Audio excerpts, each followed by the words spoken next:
One, two, three. Harold and Brad, Windy City filmmakers. Harold and Brad, Windy City filmmakers. Harold and Brad.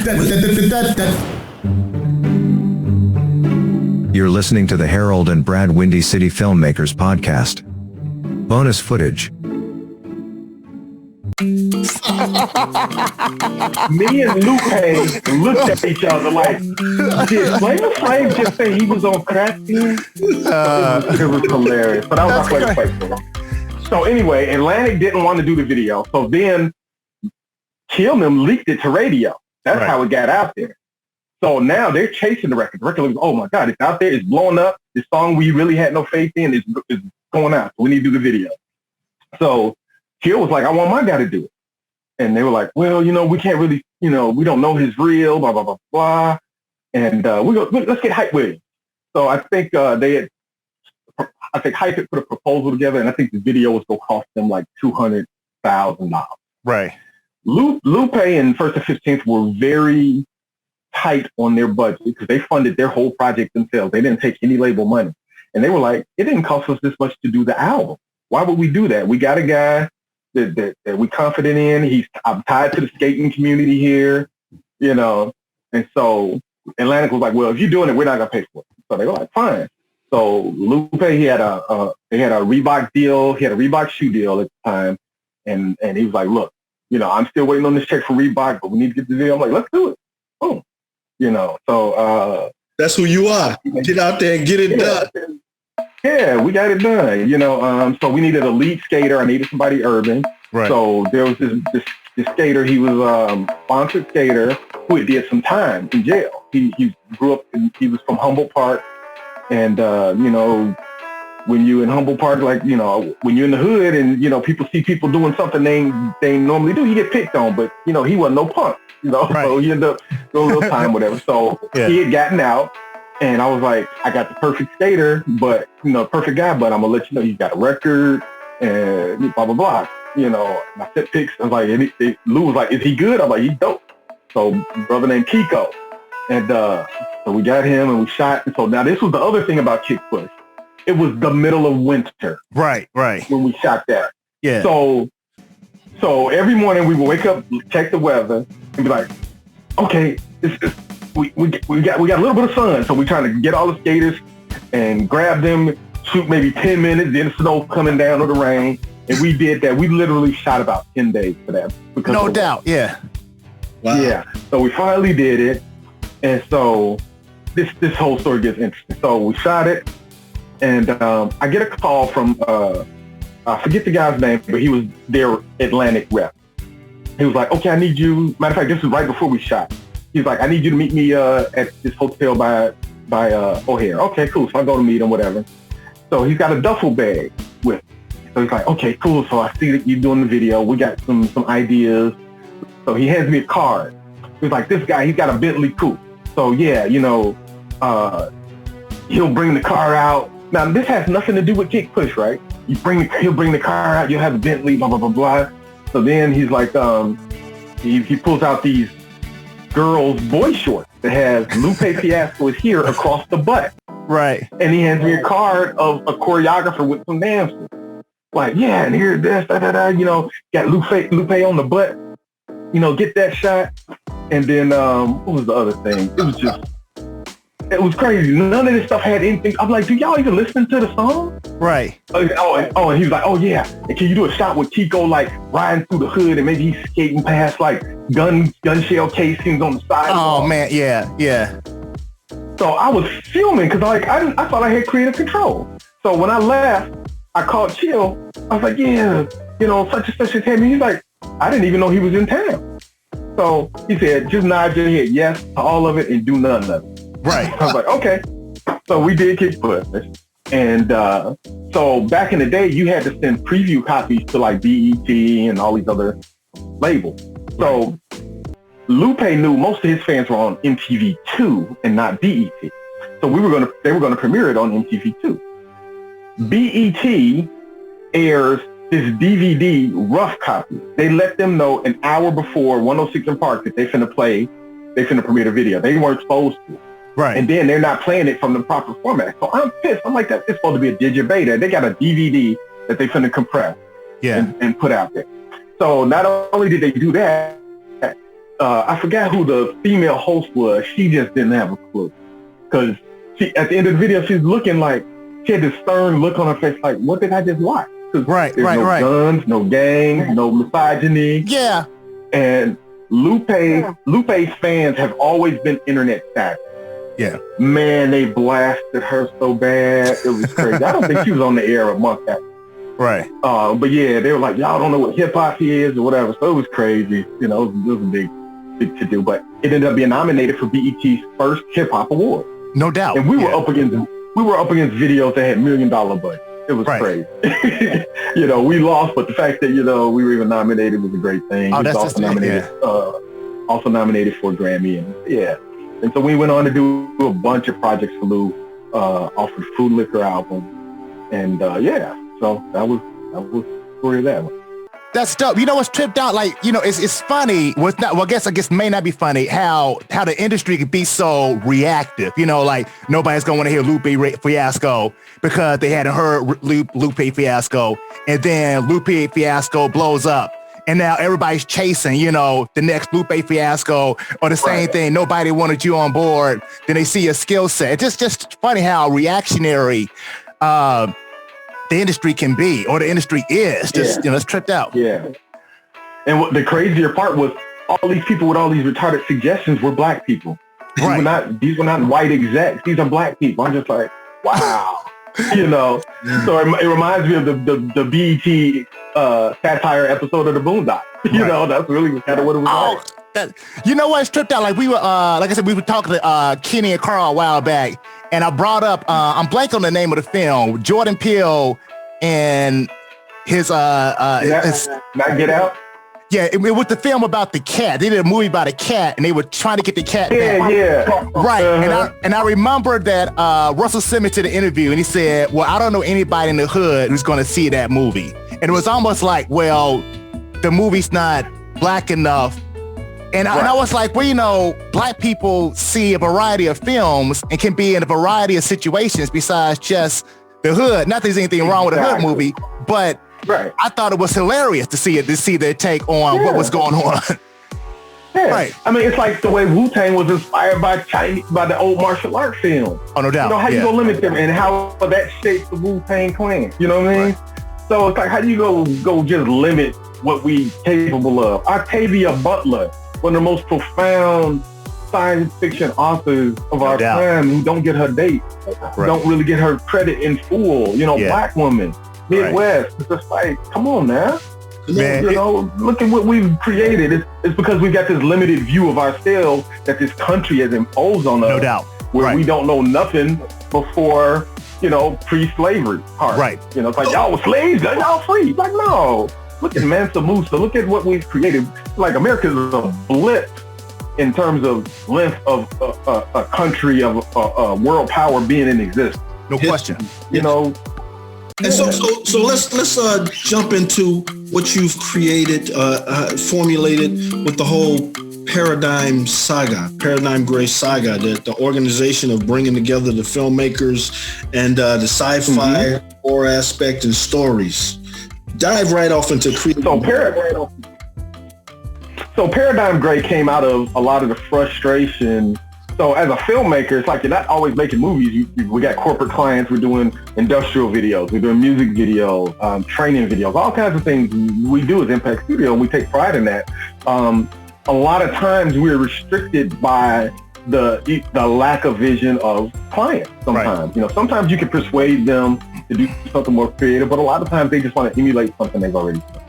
So was already itching to do some stories. Had a situation fall through that, interestingly enough, timely enough, involved the Fred Hampton story. Right. So I kind of stepped away from that. Like, okay, what can I do? So I ended up at a cafe in Bronzeville with a friend of mine. And we were both talking about how frustrated we were with clients. Then another filmmaker friend called, who normally isn't in the city. He was in the city. I was like, well, come by the cafe. And then another one texted me. He was like, man, what you doing? I'm like, so we ended up like about 6 or 7 filmmakers at a cafe, all complaining about the same thing. So I'm looking at everybody. We all been in the game 20 some longer years. So I put out a piece of paper and I said, write down as loose as you can your equipment. Look, what you got. Passed it around, came back. I looked at it. I was like, you know what we have here? I'm like, we have everything possible to make movies, to be a film studio. Nice. So everybody kind of looked like, okay. So then they were like, well, you know, what about actors and stuff? So I was like, okay. So I did this short called EXO that was in Mark Harris when they used to do the Inglewood Film Festival. Every year he would invite me to submit stuff, but I always only had client stuff. I really never had anything that was, you know, Impakt Studio. So this particular time, my business partner, Hannah Mitchell, aka Black, she edits everything you've ever seen in Brian. She was like, Chris, we've turned around music videos for MTV for 24 hours. We got 7 days. I'm pretty sure we can come up with a short film. So came up with an idea. And of course, I was like, it's got to be sci-fi. So I had to create a monster, create a story, create some props, cast it, and shoot it in record time. I think we finished the final render maybe 40 minutes before we were supposed to show it. So one thing that happened, at the end, it was quick. It's like 4 minutes. We showed it, and at the end, you know, they showed it before something else. And people were like, well, wait a minute. No, we want to talk about that film we just saw. You just can't just jump into the next thing. We just saw something we ain't never seen before. And so what ended up happening, they ended up adding the short EXO to every day of the festival, the remaining days of the festival, and added Q&A. And after the Q&A, I would have these actors and actresses come up to me, and they were like, look, if this is the kind of stuff you talking about doing, I want to be part of it. Dope. Drug addict, you know, the same shit, different day, excuse my language. Right. So I was like, okay. So at this meeting, I randomly called a couple actors and actresses. I was like, look, I ain't got no money, but I'm finna do it. And before I could finish, it's like, I'm in. I'm like, oh shit, okay. So now I'm thinking, okay, we got talent that's willing. We got the, you know, the equipment collectively, you know, how can I make this work? So there's a saying that the late Stan Winston, who ran Stan Winston Visual Effects, they designed Predator, Alien, Jurassic Park, the practical Jurassic Park, they're huge effects company. And one of the things he said is managing artists is like herding cats. Yeah. So because I got all this talent, but we all kind of got chips on our shoulder. You know, right. We first of all, we black and creative. We already rare because we black and super creative. Yeah. So you know, luckily enough, we're not super competitive with ourselves where we're trying to take each other's business. We're trying to just outdo each other. It's like, okay, I did this. Ooh, well, I did this. So it's like, okay, how do I bring that energy and keep it together? So I was like, okay. The first season of Black Mirror was, I had found a way to see it because it wasn't available in the States. Yeah. So I had all the episodes and I was like, we're going to do an anthology. Yeah. So everybody is responsible for their own story. That's whatever equipment you need that I have, if you need me, whatever, you got it. And so we started putting this together. I was like, but no one does anything. No one writes us a word till you all watch this first season of Black Mirror. So everybody watched Black Mirror and they were like, whoa, I'm like, that is the boss. It was like, they got millions of dollars. I'm like, still, we got gear, we got talent. Right. If we keep that as our bar, we're going to be all right. So we went to do it. And one of the brothers, David Johnson, was done like that. Now, Dave was working for the government, got kids, family. He's doing the whole thing. I'm like, how did you finish your short so quick? His answer was simple. I hate my job. No doubt. So he put a fire on us because everybody else was full-time filmmakers, you know, right. Production companies. So we were like, oh shit, he done put a fire on us, but he did it and done. We're like, oh man, it was dope. And it was called Bloodline with Coco Elisis and Hannah Bonecutter. And it's a brilliant piece. So then Tommy Stigman, he wrote a story called Outer Layers, and Jonathan Woods and Ted Crowder, Axel Mundi, and all these stories coming in. I'm reading these scripts and stuff, and we like, I'm looking at these scripts like, what kind of monster have I created? Because how are we gonna pull this stuff up. Axis Mundi takes place on a whole nother planet. Then when they saw my story, they're like, Chris, you got a 6-foot robot in your story. What's that? And it's post-apocalyptic, war-torn, environment. Yeah. But man, we worked it out. We shot green screen. We shot stuff at Starved Rock. We shot in buildings we were not supposed to be in that were on the verge of collapsing. I mean, I literally had to bring in a structural engineer to tell us where we can and can't go in the short that I shot with Harold called Reset to make sure it was safe. We had to do asbestos testing. I'm just lucky I knew some brothers in construction and stuff that, were able to handle that for us. We knocked it out. Running gun, straight guerrilla, and we put these stories together, and we had a screening. We had 762 people show up. It was a phenomenal night. It was intense. I lost a lot of sleep leading up. As a matter of fact, I hadn't, because we were rendering at the theater. Oh, no doubt. That's dope. That's deep. We were waiting on the final piece. And so I had to render. I got the final piece. I had my laptop in my truck, hoping the power didn't cut off before I got there and plugged up. Hoping I didn't unplug the 3 USB drives that were attached to it. I was like, get the door. And we brought it in and finished like literally 20 minutes before it screened.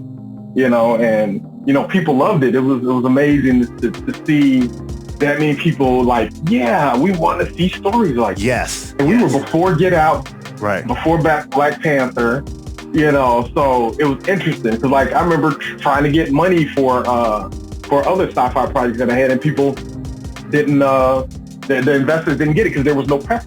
But it was funny, after Black Panther, all the people called me, I'm like, oh, we good, man. I don't need the money. Oh, that's we dope. done did it. Yeah.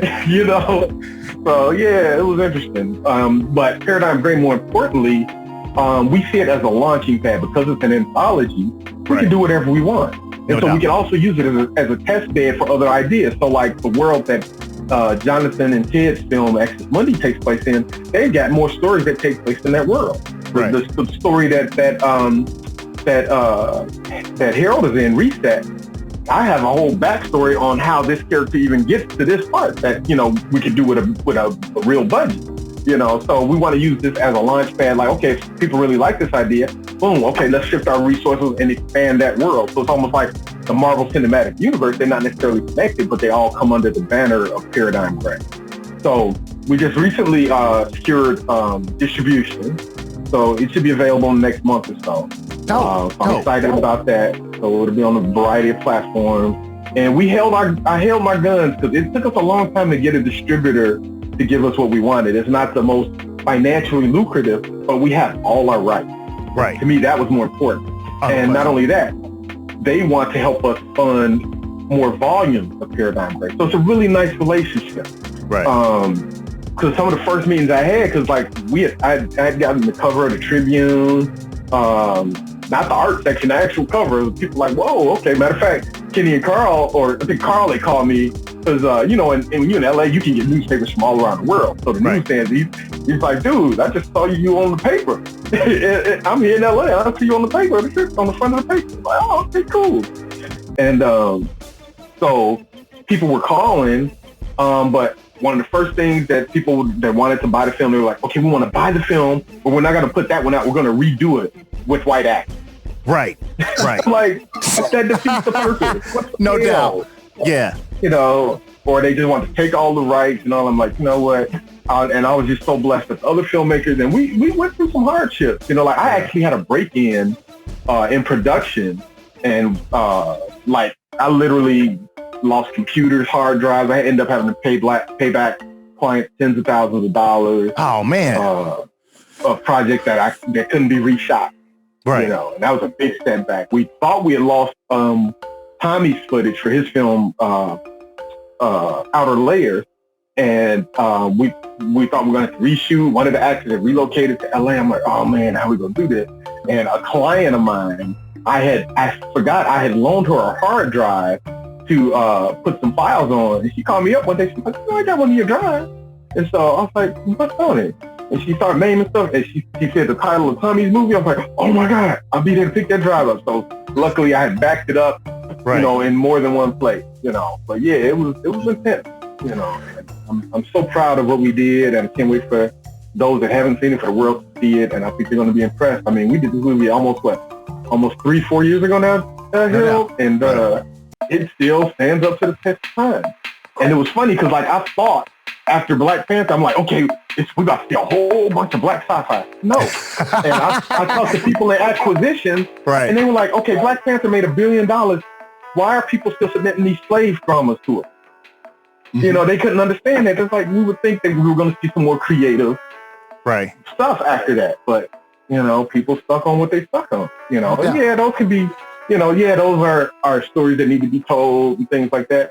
But economically, they don't make a lot of money, and to me, they fall into the white catharsis category, where it's like they're not really for us, they're for them, so they can feel good, you know, because they always go put some white savior character in a lot of them, right? You know, like we wasn't all bad, you know, we helped, you know, get off the plantation, so you know, so we're trying to break down all those tropes, the magical Negro, the white savior. We're trying to break all of them down, you know.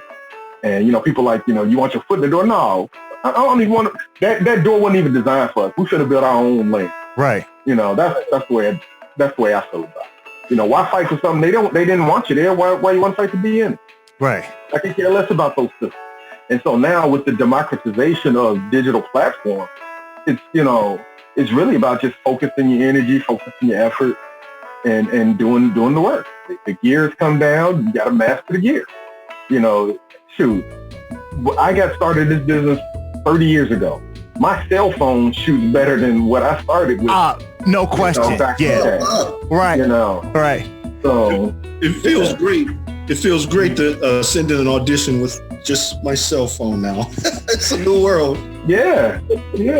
I was saying we have powerful tools at our disposal. Oh, no doubt. I was saying, like, we interviewed like Tam and Kev. They're like a couple down in LA. And I was saying, like, one of the first films I shot back in the day was a short called Walk Brother Walk, right? And we shot that on 35 millimeter. And like all the stuff it took, we got the film from Columbia College, had to get it developed. And now, like, there's no excuse to not shoot something we really want to shoot, because the cell phone has just changed up everything. You know what I'm saying? Yeah. You can shoot, you can edit on your cell phone. It's just like amazing. And Chris, let me say that Brad is an excellent storyteller. He should show you some of this stuff, because he's a paradigm gray type of guy, and we just got to find that sci-fi element, Brad, maybe. Man, we need to bring him aboard. No doubt. He's a real creative. Already in, so good stuff. There you go. Good stuff. We know we're almost out of time, Chris. So before we get out of here, we always ask people, and man, I feel like we could talk forever. Like it goes so quick, the time. So what advice would you give to a young person looking to get into the industry and follow in your footsteps? What advice would you give them? First, buy a camera, buy a computer. You have way more resources than I ever had. You can learn about any piece of software, almost any camera on YouTube. I call it YouTube University. Yes. Anytime I get some new gear, you know, and I want to get up to speed really quick, it's such a sharing community, the independent filmmaking community. Right. You know, you got these people that want to do these big, huge epics, and you really can. You'd be amazed at what you can find online. And you have to be committed. Like, I didn't go to school, so that meant I wasn't going to parties. I wasn't hanging out. I was at the library. I was looking at magazines. Yes. I was looking at behind the scenes on any DVD that had behind the scenes stuff. If it was anything sci-fi, I had it. I was like, I got to get the steel box edition because it's got all the behind the scenes stuff. Yeah. You know, and I'm glad like Netflix is now putting a lot of behind the scenes stuff. So that was the one thing I felt missing with the digital age, is you need to see the behind the scenes. Because like I've seen a computer screen in the background of an interview. I'm like, that's that software. Okay, just that quick. I didn't figure it out, you know, what it can do. But nothing can stop you. Only you can stop you as an independent filmmaker. And you have to be committed. You got to work hard. It ain't easy. No doubt. You know, you just got to put in. You got to put in work. You know, one of my clients, Floyd Mayweather, you know, his mantra is hard work, dedication. Oh, yeah, no doubt. Yeah. Yeah, you put a lot of time in with Floyd, traveling and recording. Yeah, been working on and off with on a documentary with him, and you know, that's a whole nother planet. You know, to be with someone at that level is amazing. He's an amazing person, amazing businessman. No question. Like, people have no idea you got to think about it. He's like roughly the wealthiest athlete in the world. Right. And he has no sponsors. No sponsors, No sponsors. And I used to ask him about it. He's like, I don't want anyone to tell me what I can and can't say or do. Yeah. And so he brought up Tiger, when Tiger got into his little trouble, Nike was like, we couldn't pull his sponsorship. Tag you was like, we're going to pull your sponsorship. That's millions and millions of dollars out of his pocket. Ain't nobody do that to floor. Right. He's like, I'm going to stay and do whatever the hell I want. And it ain't going to affect my bank. But yeah. That's dope. You know what? Like, along those lines, it's like you were saying, to me, I always say that even if you don't go to school, you go to school. Like, if you don't go to school from the standpoint of being in school and like paying tuition, if you're serious about it, school is your bedroom. It's the library that you still are in school, so to speak, learning if you really want to become great at what you're doing, which is dope. Exactly. And then the other important part of that too is you have to know, do you need a classroom environment to learn? If you don't have the self-discipline, there are people that need to be in the classroom. Yeah. And even that, there's still courses you can take online even now. Go pay for the master classes. Those are wealth of information. Oh, no doubt. You need to just be honest with yourself. Be like, do I need a classroom? Schools definitely offer things like they offer access to, millions of dollars of equipment, but at what cost? That's all great and dandy, but, at this point, cameras are really computers with lenses. No question. Yeah. It's all there. So at the end of the day, it's a tool. Just because I give you a pen don't mean you're going to be Picasso. No doubt. Well, I tell you what, Chris, it's been a pleasure, man. It's been talking with you, getting to rap with you. But until next time, for Brad Stevens and Harold Dennis. As always, dream big, dare to be great. We talk to you. Peace. Peace.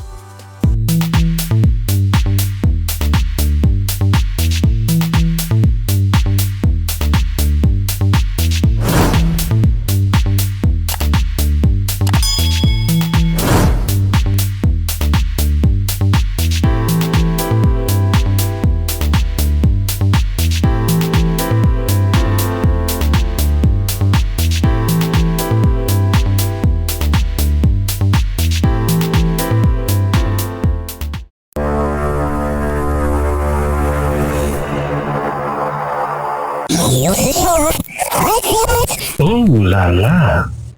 Yeah.